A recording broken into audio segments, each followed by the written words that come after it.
नमस्कार साथियों, आज हम बात करने वाले हैं परसेंटेज के अगले चैप्टर पे कि आज हम बात करेंगे 16 से 2/3%। जैसे कोई फ्रैक्शन दी होती है, कोई परसेंटेज दिया रहता है तो उसकी फ्रैक्शन सबसे पहले निकालना बड़ी बात होती है। अब जैसे हमें फ्रैक्शन पता चल गया 1/6, अब दे देगा कोई भी क्वेश्चन कि अब हमें इस फ्रैक्शन पे हमें इस भिन्न पे अगर कोई ऑप्शन क्वेश्चन दे देता है तो हम उसे कैसे सॉल्व करते हैं। जैसे एसपी और सीपी का हम एक एग्जांपल लेते हैं कि एसपी दिया हुआ है 240 रुपये, जो हमारी सेल प्राइस है, और हमारे कॉस्ट प्राइस निकालना है, और प्रॉफिट परसेंट दिया हुआ है 14 से 2/7%।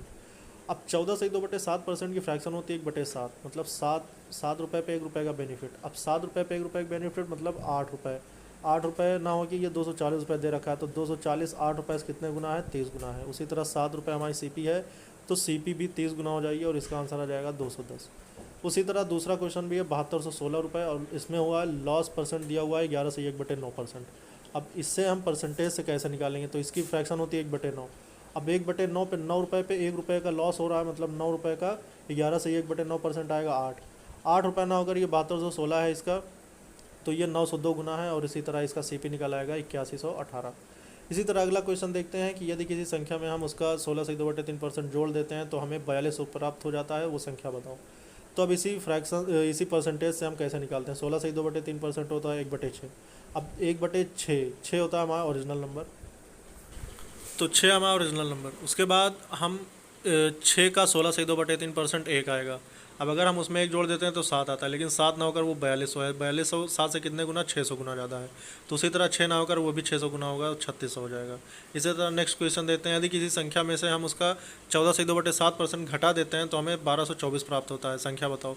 अब इसी तरह इसकी जो परसेंटेज दिया हुआ है इससे इसकी फ्रैक्शन निकालेंगे, 7 आएगा। 7 हमारा ओरिजिनल नंबर है, तो 7 का 14 से 2/7% 1 होगा, तो उसमें से 1 कम करेंगे तो 6 आएगा। 6 ना हो के वो 1224 है, कितने गुना, 204 गुना। उसी तरह 7 को भी इससे 204 गुना कर देंगे तो हो जाएगा 1428, तो इसका 1428 आंसर आएगा।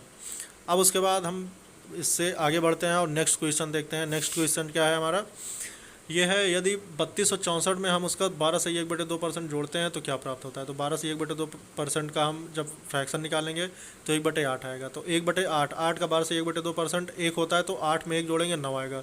ये 9 ना होकर 3672 है, तो कितने गुना है, 108 गुना। उसी तरह 8 को भी 408 गुना, सॉरी, तो 408 गुना करेंगे तो 3264 आ जाएगा।